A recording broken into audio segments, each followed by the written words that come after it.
What's up, everyone? This is Jacques Slade, and right now you're listening to the best new podcast in the world. It's called Outside the Box. But I'm not here by myself.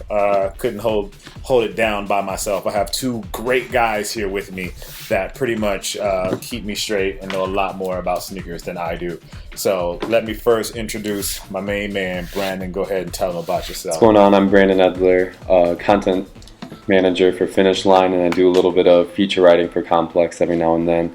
Kick it over to our guy Nick Engvall. What's up, guys? I'm Nick Engvall. Just like sneakers. Want to talk about them some more, like I do all the time. So these guys are playing it really modest today, people. So we're kind of a big deal. Yeah, they're really important people. They play it really modest, but these guys are really important people. It helps shape the sneaker culture more than most people would like to admit.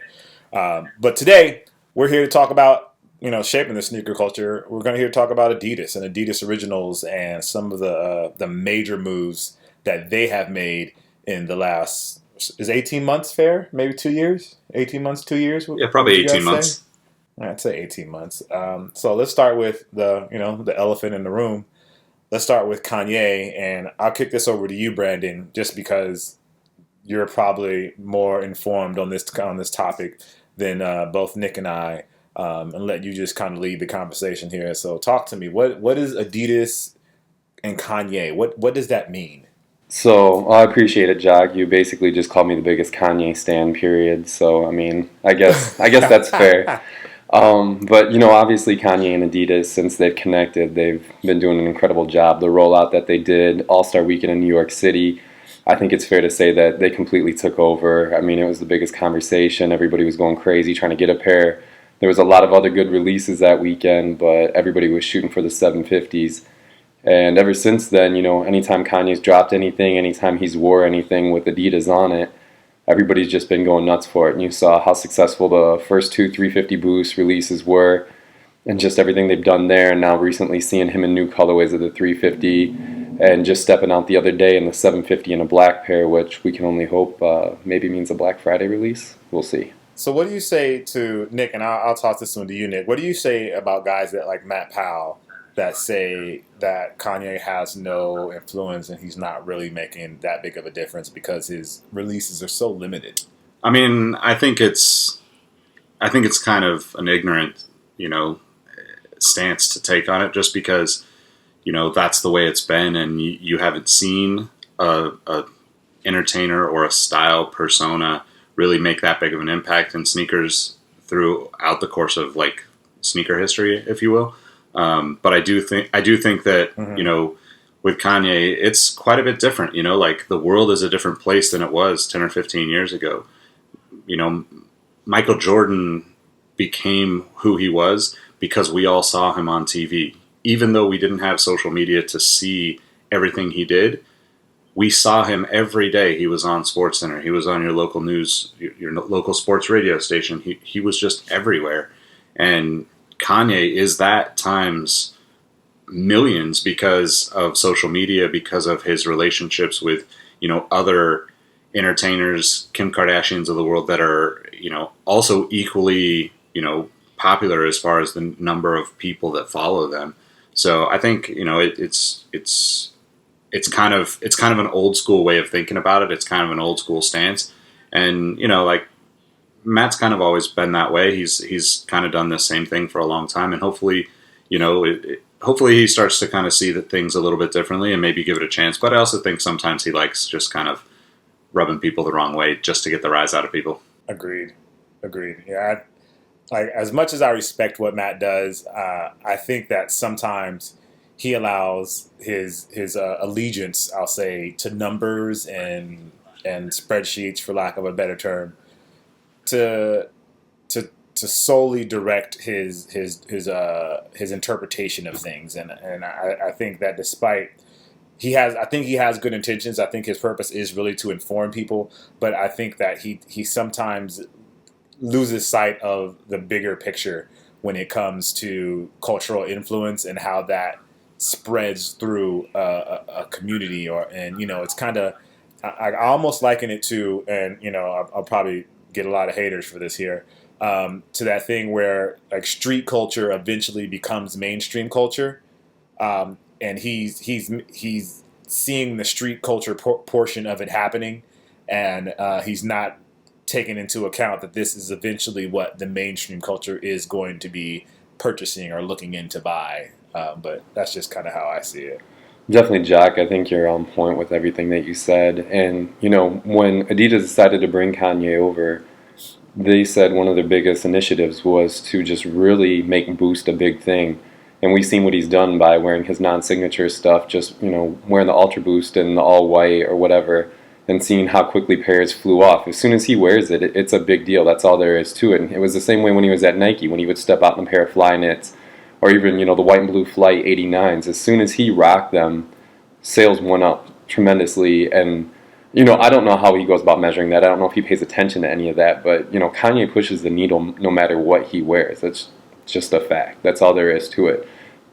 Now, speaking of Boost, and you guys correct me here if I'm wrong, Boost was kind of billed as a performance thing, but it seems like most of the shine that Boost is getting right now is really in the lifestyle arena. Yeah, I mean, I would definitely say so, and I think, like, you know, that's a testament to kind of how good it is, really. Like, you know, when it comes down to it, you wear shoes because they're comfortable, and it just, you know, it's rare that you're going to put on something that, you know, just all those shoes over the years that, you know, are classics or whatever are not necessarily the most comfortable shoes. They're definitely they're pinnacle for an era, but the Boost Mm-hmm. technology, cushioning, whatever, is definitely the best thing out right now as far as cushioning. And it's not necessarily that, like, the style doesn't play a play into it at some level or another, but I think that just in general, like, when you just want to put on a pair of shoes, if you compare it to, say, something like the Nike Roshe that everybody likes to compare it to, the Roshe is not like a groundbreaking technology or anything like that. It's just a cool, simple shoe that you can throw on and wear, and it's comfortable, and you can beat it up and not have to worry about it. And I think Adidas has kind of taken that over and really just owned the comfortable, like, I just want to wear a cool pair of shoes and wear it all day and not have to worry about it. And, you know, Boost has kind of become that. So do you see a lot of staying power behind Boost? Do you think it'll transition? Because, like, for me, like, Flyknit was billed from Nike, was obviously billed as, oh, it's this great performance thing and the athletes and track stars love it. But I don't think I've seen anybody running seriously in Flyknit. And I kind of feel like that's the same situation with Boost, where it's billed as this great comfort thing, but I don't really see people really performing in Boost. I mean, I think that, you know, I think you could say that about a lot of Nike over the years, and I get a lot of, you know, kind of slack for not being, like, as dedicated to Nike as some of the sneaker, you know, people, enthusiasts are. But, you know, look at, like, Air Max. You know, like, Air Max cushioning originated in the heel of the shoe, and it kind of taught us all how to run improperly for the way physically we're supposed to run. And that, to me, is kind of just the nature of it. You know, it's like, you're sold the idea, and no matter how much you could be sold an idea, if it's not functional in some way, shape, or form, then you kind of lose it. So you look at, like, Nike in the running space, they don't really have, I mean, you know, like, look at the New York Marathon. It was won by a guy wearing Skechers. Like, Nike isn't really, they're in the aspirational sports space, if you will. You know, like, they're very much like people that want to look the part and want to, you know, aspire to be better.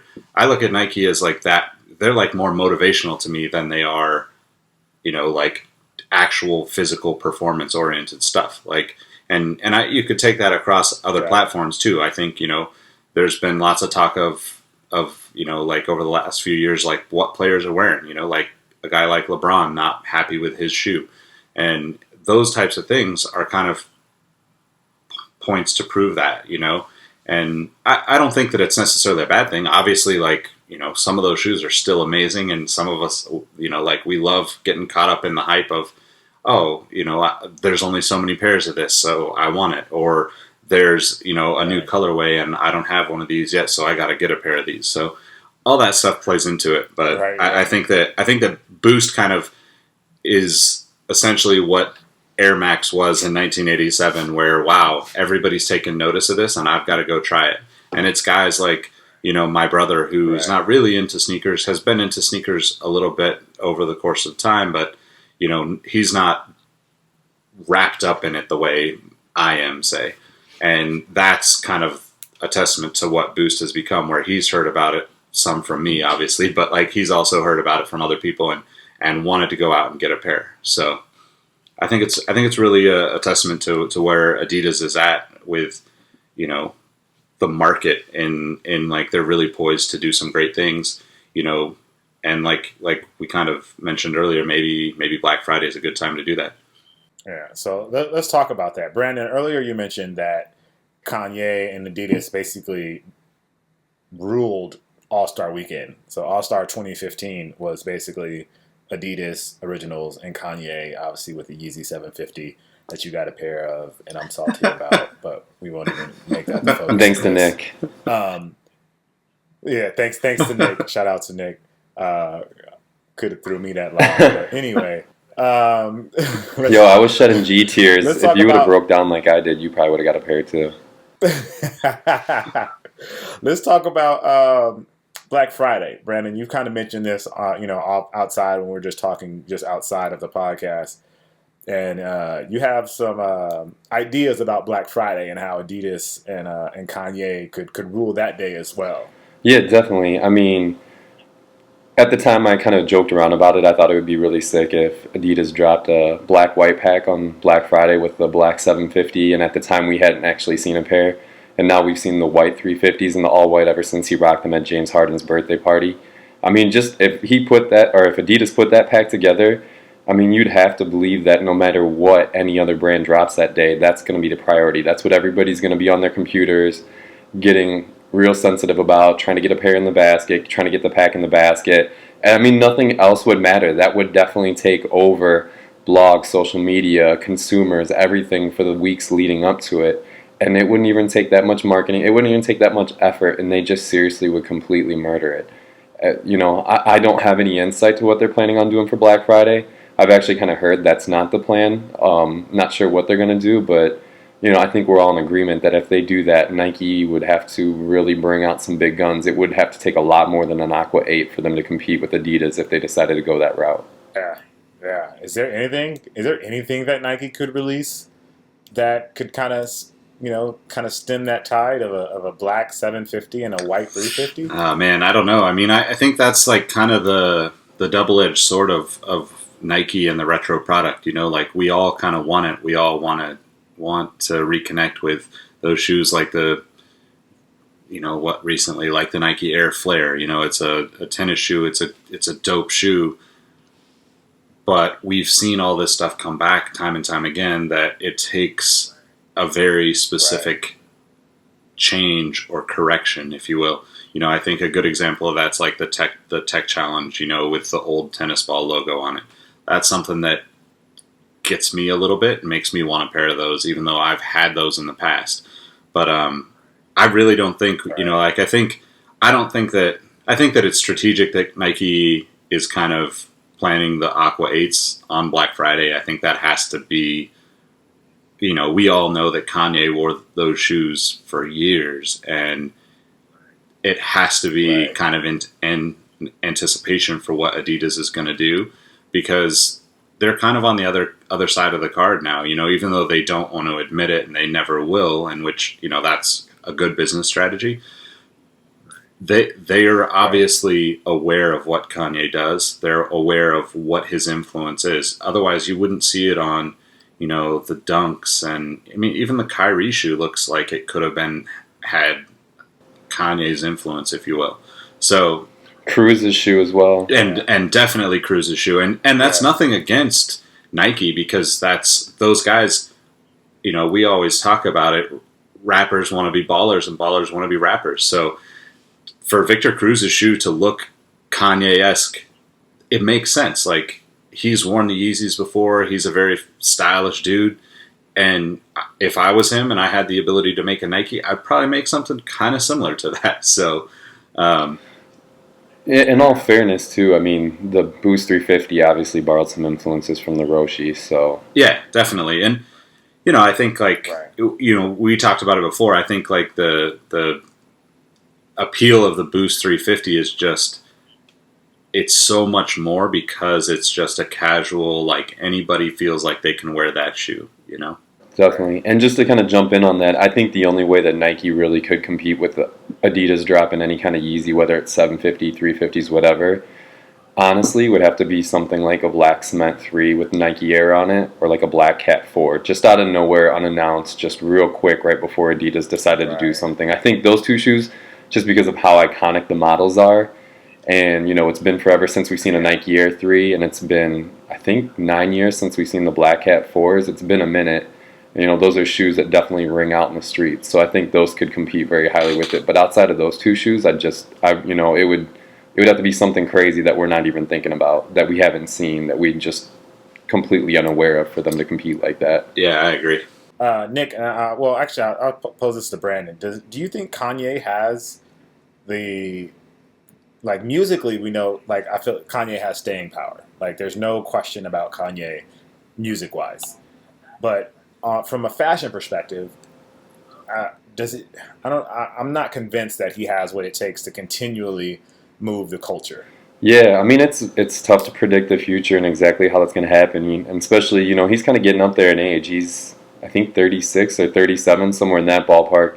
I think from a sneaker standpoint, his designs keep getting better and better. The Air Yeezy 1 is pretty outdated if you look at it now compared to everything else that's on the market. The 2 is probably going to be there pretty soon. But, 750 was, obviously he admitted where he got the influences from and he hit it perfectly. That one's not for everybody. With the 350s, it's a shoe that they could, pull like the Pharrell color wheel with and drop it in like 40 colorways, and it's going to do really, really well. So it's interesting to see from a sneaker perspective. I think he's got it. Like, I think that's something he's always going to get the trend on, and he's always going to do pretty well with it. From a clothing standpoint, and this is coming from somebody that's a huge Kanye fan, like, season 1, some of that stuff's real hit or miss. Like, I don't need ripped and tattered sweaters and have to drop $1,100 to get it or whatever the price tag is. Like, I'm good on that.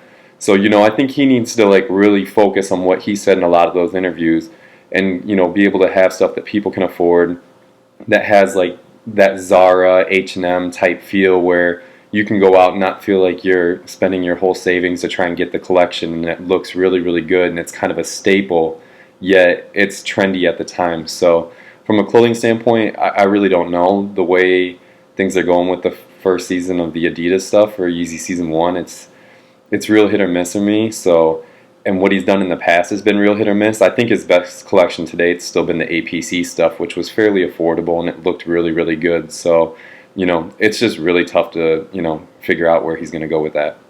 The APC stuff seemed a lot less complex, if for lack of a better word. It seemed like just really simple pieces, as opposed to the Yeezy season 1 definitely seems a bit more adventurous.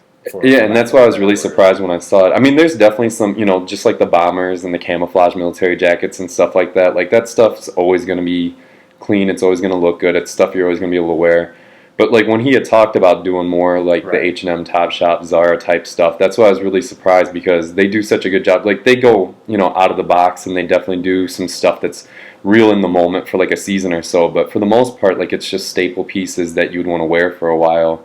That, $60, $70 or something like that. So when he first talked about doing it, I figured the Adidas line would be like tops $220, $225, but obviously that's definitely not the case.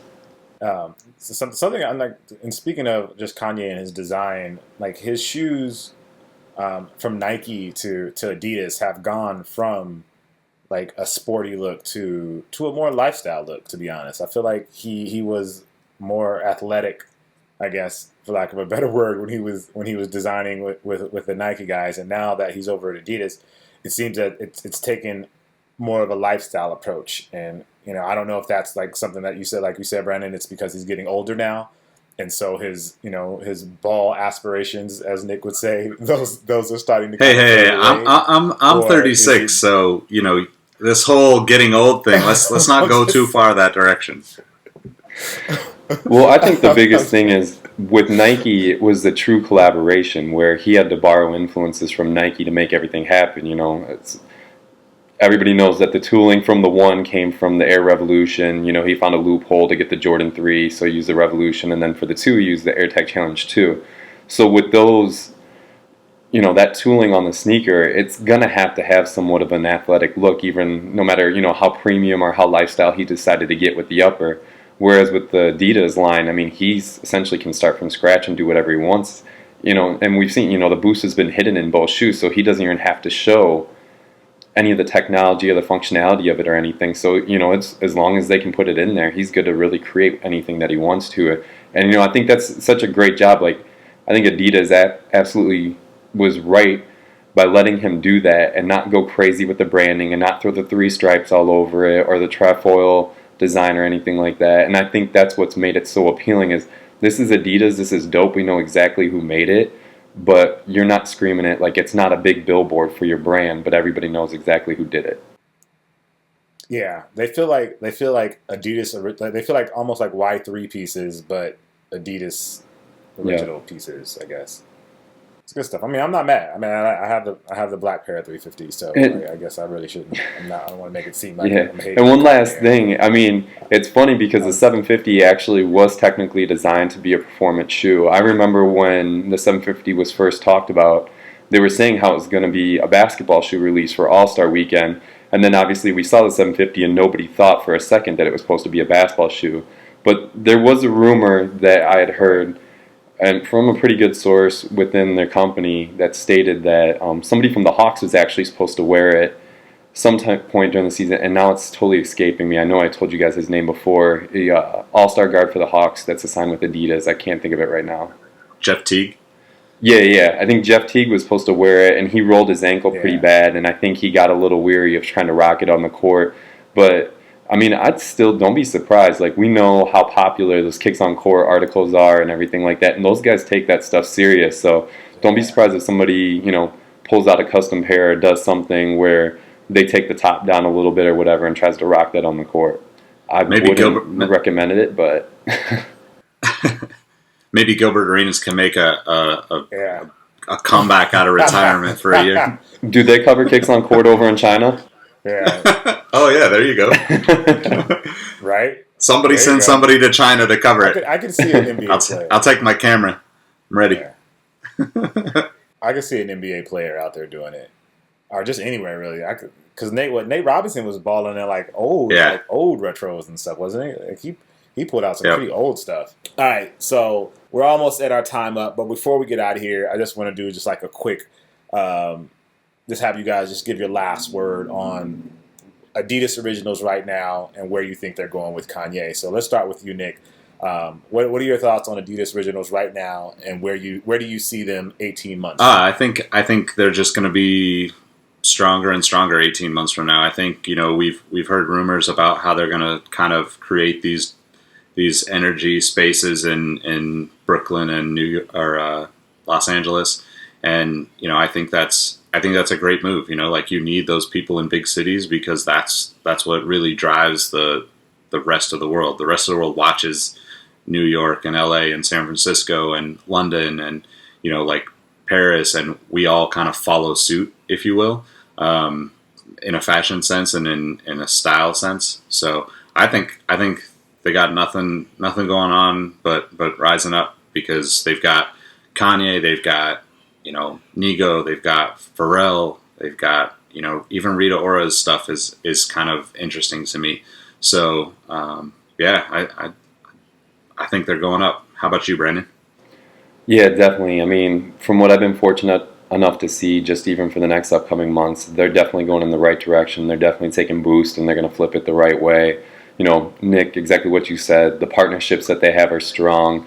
They got the 3 guys over from Nike that are obviously going to create some stuff. And I think that's the big thing is, how do you take a lot of your historical casual stuff like the Stan Smith Superstar, and how do you transform that into something better the way Nike's done with Flyknit and a lot of their classic sneakers, or, the route that they've been going with that. And then not only that, those guys that you're bringing over, what can they do for your basketball line? You just brought Harden over. You already got a stable of some really solid guys in the NBA. I mean, I think if they can get the basketball stuff down where they can kind of border that line of performance and lifestyle the way that Nike's done with a lot of the KD, LeBron, all that, you know, they really could scare a lot of people. I mean, I think people obviously take them serious as it is, but they really could take it up to another level. Yeah, I agree. I think I'm gonna just say ditto to kind of really just what both of you guys said. I like the direction that they're going. I'm a big fan of the Tubular X, and I haven't bought an Adidas lifestyle shoe like I bought those. Like I have 3 pair of those, and like that's not usual for me to just go and have multiple pairs of a single Adidas lifestyle shoe. So with that, keeping that in mind, that tells me that they're obviously doing something interesting and they're obviously catching my attention. And just from like the YouTube views and people that are watching the videos on YouTube, they're more open to seeing Adidas product. It used to be like the sell on a YouTube video with Adidas products wasn't always as easy as it is now. I can do an unboxing now on an Adidas product and it get just as many views as any other video. So I'm definitely getting excited about that and think that, you know, they're moving in the right direction. And I don't have any insight, obviously, to what's going on, but I think that the next couple of quarters for them is going to be pretty exciting if they continue with the same sort of momentum that they have right now. So that's our thoughts. We want to know what you guys think. So leave us comments down below. If you're watching the video, leave us comments down there below. Or you can talk to us on Twitter. I'll give out my Twitter information. It's all under Kustoo, Kustoo. You can follow me there, or Twitter, Vine, or Instagram, any of that sort of stuff. And just leave me comments to let me know what's going on there. But you can also leave information for Brandon. So Brandon, give them all. Yeah, you guys can follow me on Twitter and Instagram. It's Mr. Brando3, MrBrando3. And what about you, Nick? What do you got? Yeah. Instagram, Twitter, all that. It's all the same. It's under my name, Nick Engvall, NiceKengvall. And yeah, I'd definitely like to hear some feedback. Yeah, well, any feedback you guys have, what do you think about the show? If you think we were wrong about Kanye, let us know. Let us know what you think and all things of that nature. So this is the Outside the Box podcast. This is episode 1. Wanted to let you guys know we appreciate you. Thank you for listening. And again, I'm here with Brandon and Nick. They're the sneaker guys. I'm just the guy that likes to run my mouth. So we'll talk to all of you guys soon. And we'll see you guys later. All right, guys. Peace.